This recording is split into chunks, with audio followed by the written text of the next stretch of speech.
প্রিয় দর্শক সকলকে আমন্ত্রণ জানাচ্ছি খবরের কাগজের নিয়মিত আয়োজন আজকের খবরের কাগজে। সাথে রয়েছি আমি কাজী মোহাম্মদ আরফাত। চলুন দর্শক দেখে নেওয়া যাক আজকের খবরের কাগজ আমাদের জন্য কি কি খবর নিয়ে এসেছে। তত্ত্বাবধায়ক সরকার বাস্তবায়নে পাড়ি দিতে হবে দীর্ঘ পথ।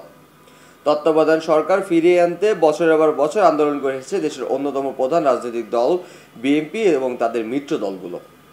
তত্ত্বাবধায়ক সরকার ব্যবস্থা ফিরিয়ে আনতে বর্তমান সুপ্রিম কোর্টের আপিল বিভাগের আইনি লড়াই লড়ছে বিএনপি জামাত। ওয়ার্ল্ড ইকোনমি ফোরামের সম্মেলনে চুরির অর্থ ফেরাতে সহায়তা চাইলেন প্রধান উপদেষ্টা।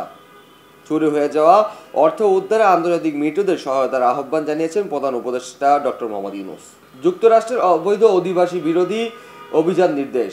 অবৈধ অভিবাসীর খোঁজে এখন গির্জা ও স্কুলে অভিযান চলতে পারে যুক্তরাষ্ট্রের কর্তৃপক্ষ। 2018 সালের নির্বাচনে ব্যাপক দুর্নীতি, রাতের ভোটের সঙ্গে যুক্ত সবার বিরুদ্ধে অনুসন্ধান করবে দুদক।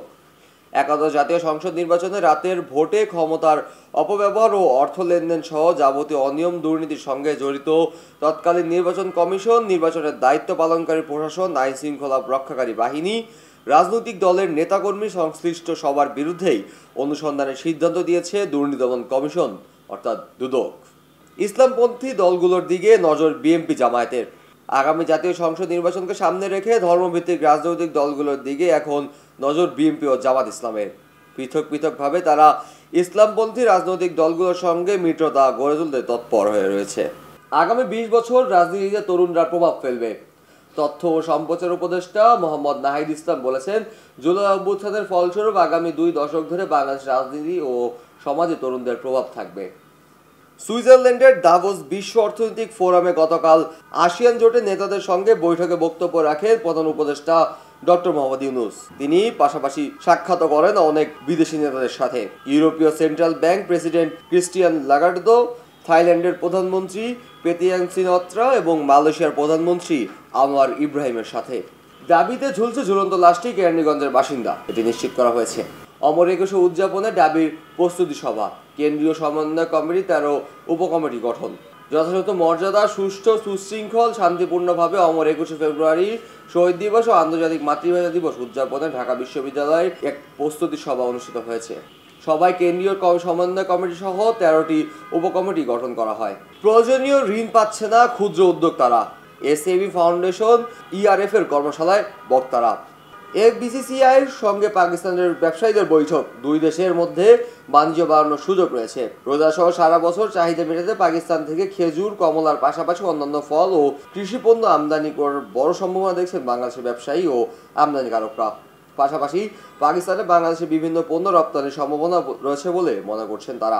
বিদেশি বিনিয়োগ কমেছে 71%, চলতি অর্থ বছরে প্রাথমিক প্রকান্তি। দেশে সরাসরি বিদেশে বিনিয়োগ, এফডিআই ও দুরবস্থা কাটছেই না, পরিস্থিতি দিন দিন অবনতি হচ্ছে। চলতি বছর 2024-25 অর্থ বছরের প্রথম প্রান্তিক নিট 10 কোটি 34 লক্ষ এফডিআই এসেছে গত বছরের একই সময়ের চেয়ে, যা 71% কম।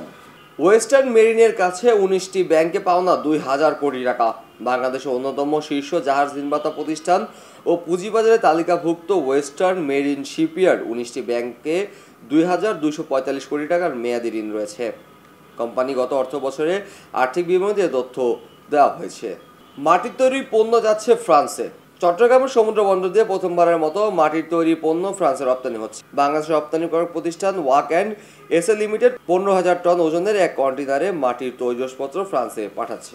জাজিরায় পেঁয়াজ চাষে ক্ষতির মুখে কৃষক। শরীয়তপুর জাজিরা উপজেলার পেঁয়াজ চাষের বড় ধরনের ক্ষতির মুখে পড়ছেন কৃষকরা। বাজারে পেঁয়াজের দাম কমে যাওয়ার কারণে প্রতি বিঘা 30-40 হাজার টাকা লোকসান গুনছেন তারা। উৎপাদনের খরচ, আয় বাজারের সিন্ডিকেটের কারণে তারা আর্থিকভাবে বিপাকে পড়েছেন। এতে অনেক কৃষক এবার পেঁয়াজ চাষে আগ্রহ হারাচ্ছেন। হাত বদলে চড়া ইলিশের দাম। সিলেটের কৃষি বিশ্ববিদ্যালয় সিকিবের উপকূলীয় ও সমুদ্র মৎস্যবিজ্ঞানী বিভাগে ডক্টর মোহাম্মদ মোস্তফা শামসুজ্জামান ও তার গবেষণার একটি টিমের মাধ্যমে সম্প্রতি দেশের ইলিশের আহরণ, বাজারজাতকরণ ও বাজার ব্যবস্থাকরণের উপর একটি জরিপ ভিত্তিক গবেষণাকর্ম পরিচালিত হয়। গবেষণায় উঠে এসেছে ইলিশের দাম না কমার অনেক অজানা তথ্য। গবেষণা দলের তথ্য অনুযায়ী ইলিশ আহরণ থেকে শুরু করে বাজার সরবরাহ পর্যন্ত বিভিন্ন স্তরে মধ্যস্থভোগী প্রভাব এবং ইলিশের নজরদারির অভাবের কারণে শক্তিশালী সিন্ডিকেটের দৈরাত্ম্য ও দাদন ব্যবস্থা ইলিশের দাম বাড়াতে অন্যতম প্রধান কারণ। বাঁশখালী সড়ক উন্নয়নের কাজে অনিয়মের অভিযোগ। চট্টগ্রাম বাঁশখালী পৌরসভার হারুনুর রশিদ সড়ক উন্নয়নে নানা অনিয়ম দুর্নীতির অভিযোগ উঠেছে। 18 কোটি 44 লাখ টাকার এই প্রকল্পের কাজ যথাযথ তদারকি ছাড়াই চলছে বলে অভিযোগ স্থানীয়দের।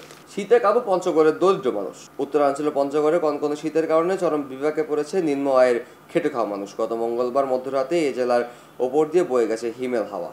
বিসিবির গঠনতন্ত্রে অপাংক্তেয় ময়মনসিংহ। বাংলাদেশ ক্রিকেট বোর্ড বিসিবির গঠনতন্ত্র সর্বশেষ সংশোধিত হয়েছে 2024 সালে। এই সংশোধনে 25 সদস্যের পরিচালনা পরিষদের কোনো পরিবর্তন আনা হয়নি। আইসিসি উইমেন্স অনূর্ধ্ব 19 বিশ্বকাপে সুপার 6-এ বাংলাদেশ চিটাগাংকে হারিয়ে ঢাকার অভূতপূর্ব উত্থান। এরশাদ ট্রাস্ট নিয়ে আবারও জটিলতা। সাবেক রাষ্ট্রপতি ও জাতীয় পার্টির প্রতিষ্ঠাতা চেয়ারম্যান প্রয়াত হোসেন মোহাম্মদ এরশাদ ট্রাস্ট নিয়ে আবার জটিলতা দেখা দিয়েছে। 2019 সালে 14 জুলাই তার মৃত্যুর আগে এরশাদ তার ছেলে শাহাতা জারাব এরশাদ ওরফে এরকি এরশাদের দেখভালের জন্য 60 কোটি টাকারও বেশি অর্থ সম্পদ রেখে গিয়েছেন। সড়কে অবরোধ, ভাঙচুর, ট্রাক বাসে অগ্নিসংযোগ, গাজীপুরে বেক্সিমকো শ্রমিকদের বিক্ষোভ। গাজীপুর মহানগরীর সারাব এলাকায় বেক্সিমকো ইন্ডাস্ট্রির পার্ক বন্ধ হওয়ার কারণে 16টি কারখানা চালুর দাবিতে গতকাল বুধবার বিকেলে বিক্ষোভ শুরু করেছে শ্রমিকরা। এ সময় শ্রমিকদের উত্তেজিত হয়ে চন্দ্রা নবীনগর সড়কে অবস্থান নিয়ে অবরোধ করে এবং শতাধিক যানবাহনে ভাঙচুর চালায়। শেষের পাতা। নব থিয়েটার থেকে বঙ্গবন্ধুর নাম বিলুপ্ত হচ্ছে। বঙ্গবন্ধু বিজ্ঞান ও প্রযুক্তি ফলোশপ ট্রাস্ট আইন 2016 এবং বঙ্গবন্ধু শেখ মুজিবুর রহমান নব থিয়েটার আইন 2010 থেকে বঙ্গবন্ধু ও শেখ মুজিবুর রহমানের নাম বাদ। বঙ্গবন্ধু ও শেখ মুজিবুর রহমান বাদ দিয়ে সংশোধন আনতে খসড়া প্রস্তাব করেছে বিজ্ঞান ও প্রযুক্তি মন্ত্রণালয়। সংশ্লিষ্ট সূত্রে খবরের কাগজকে এই বিষয়টি জানিয়েছে। ভয়ঙ্কর পর্নোগ্রাফি চক্র। টাঙ্গাইলে ভূয়াপুর শিক্ষিকা ও ছাত্রী সহ বিভিন্ন ছবি ব্যবহার করে পর্নো ভিডিও বানিয়ে মেসেঞ্জার গ্রুপে পোস্ট করছে একটি ভয়ঙ্কর অপরাধী চক্র। এরপর পর্নো ভিডিও দেখে চক্র সংশ্লিষ্টর কাছে দাবি করছে। দুদকের মামলা শাহিন চাকলাদারের 4 বছরের কারাদণ্ড। দুর্নীতি দমন কমিশন দুদকের একটি মামলা যশোর জেলা আওয়ামী লীগের সাধারণ সম্পাদক ও সাবেক সংসদ সদস্য শাহিন চাকলাদারের 4 বছরের কারাদণ্ড ও 20,000 টাকা অর্থদণ্ড দিয়েছে আদালত।